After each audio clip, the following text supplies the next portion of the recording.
The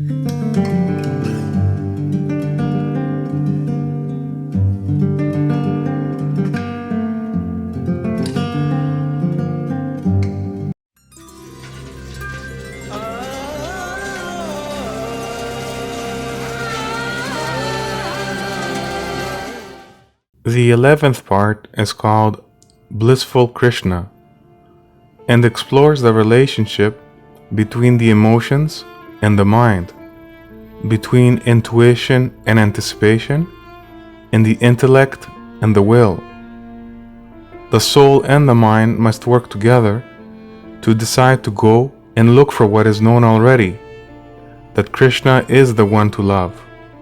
To realize this truth, the mind has to see all the signs all around the body, to grow in understanding and experience how Krishna has embedded all of existence into his love.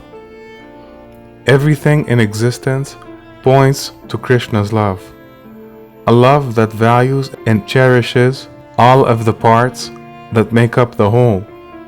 In the same way that the precious fingers form the cherished hand, or that intricate smaller pieces form delicate bangles, the secret reality is there under what we already know. As you cling to your friend in graceful play, nails on your hand or arrows of love, let your ringing bangles go to him. Wake Hari, claim his intimacy. Madhu's tormentor is faithful to you, fool. Follow him, Radhika. Before we can do any action by choice, we must understand the difference between the choices. To do this instead of that means this is different from that. Each combination of parts is known as a whole, and each whole is different from another, though they may share similar parts. To hesitate may be similar to being patient, but they are not the same. We must understand our emotions as we understand all wholes. A mass of vines with thickly clustered shoots, quivering in the wind like a hand, seems to be gesturing to your tapering thighs to quicken your pace. Stop loitering here.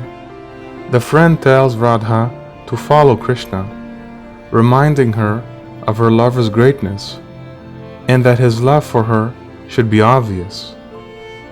The friend urges Radha to go on and to stop lingering. The friend builds Radha's anticipation, which is the best part of yearning, by reminding her of things she has already experienced. So some things are like other things. These similarities establish links of experience. This is similar to that. The love for beautiful things is a love for beauty.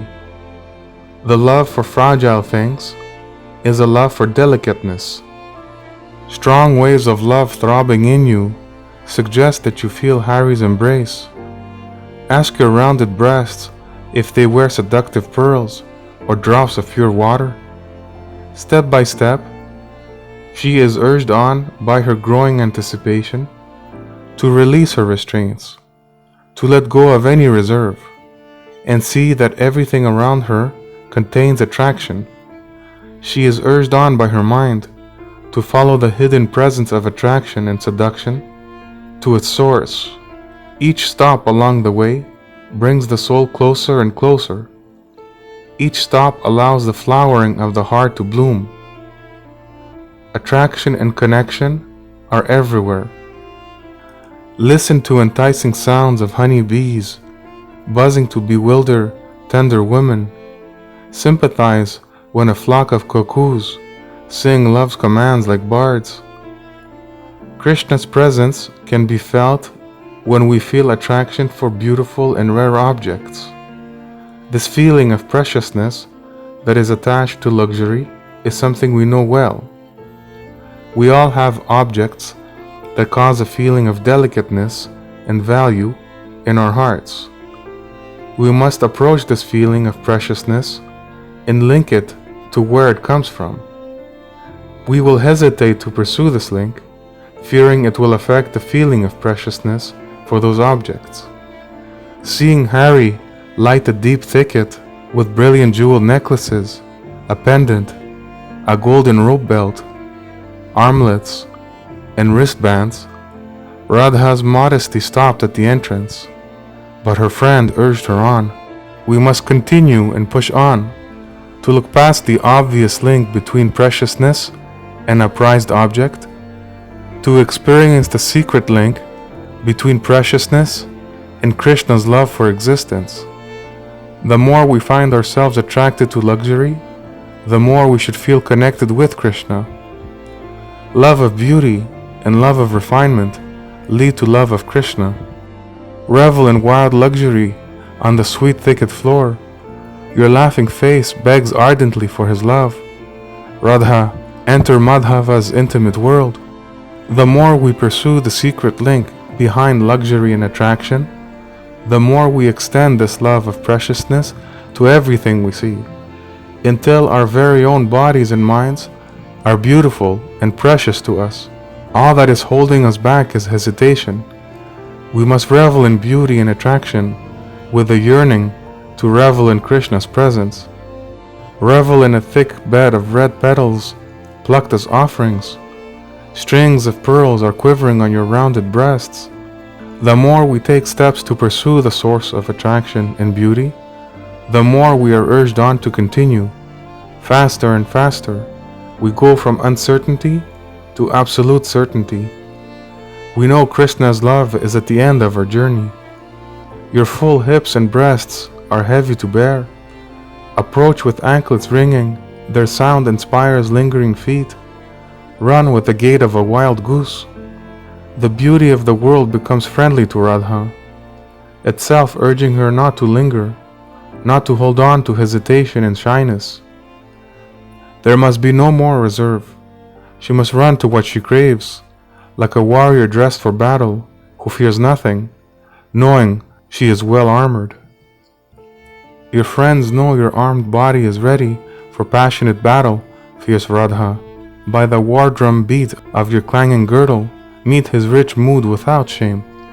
This yearning and anticipation are Krishna's seduction. He seduces us to find him through what we know already. Soothing words and flattery make the beauty of the world feel like it is at Radha's feet. Krishna promises through the friend, through anticipation, that he will fill Radha with pleasure in every limb. She will delight in feeling loved by the source of love and devotion. She will look at me, tell me a tale of love, feel pleasure in every limb from my embraces. Delight in meeting me, friend, he says anxiously. Everything comes out of its nature and in secret reveals the presence of Krishna's love. The thoughts of one anticipating unification with love make no sense. There is no room for logic and reason anymore. Things just are in a state of attractiveness. Things just happen only for other things to happen. Beauty unfolds like a flower in bloom, unpredictable, but inevitable and beautiful. Having experienced this, our initial attraction to luxury seems small in scale to the presence of Krishna himself. Jayadeva's singing devalues necklaces. It solves the paradox of beauty. May it always adorn the throats of men who devote their hearts to Hari. Radha approaches Krishna's intimate home, decorated with flowers. She stands at the door and sees her lover. She enters, thrilled at being back here with him. Krishna welcomes Radha in his home. His body reveals his great joy at seeing her approach. He is the source of joy. Radha's eyes fill with Krishna's beauty. He is the source of beauty. Attraction and seduction are his ornaments, but his intimate presence is far more enjoyable than that. And yet, it is only a secret to those who are looking for the source of all attraction and seduction. Flowers tangled his hair like moonbeams caught in cloud breaks. His sandaled brow mark was the moon's circle, rising in darkness. She saw her passion reach the soul of Hari's mood. The weight of joy strained his face. Love's ghost haunted him. Radha's eyes begin to see Krishna as he truly is. Her eyes transgressed their fragile limitations. She has been saved from anger, jealousy, and pettiness. She tries to pretend to look away, feeling some reserve left in her for some reason. When she looks at Krishna's face again, beaming with the purest love and joy, Radha's fear and modesty disappear. When his eyes lock on hers, tears are let loose on her face. She surrenders to love, knowing only bliss will follow. Her eyes transgressed their bounds, straining to reach beyond her ears. They fell on him with trembling pupils. When Radha's eyes met her lover, heavy tears of joy fell like streaming sweat.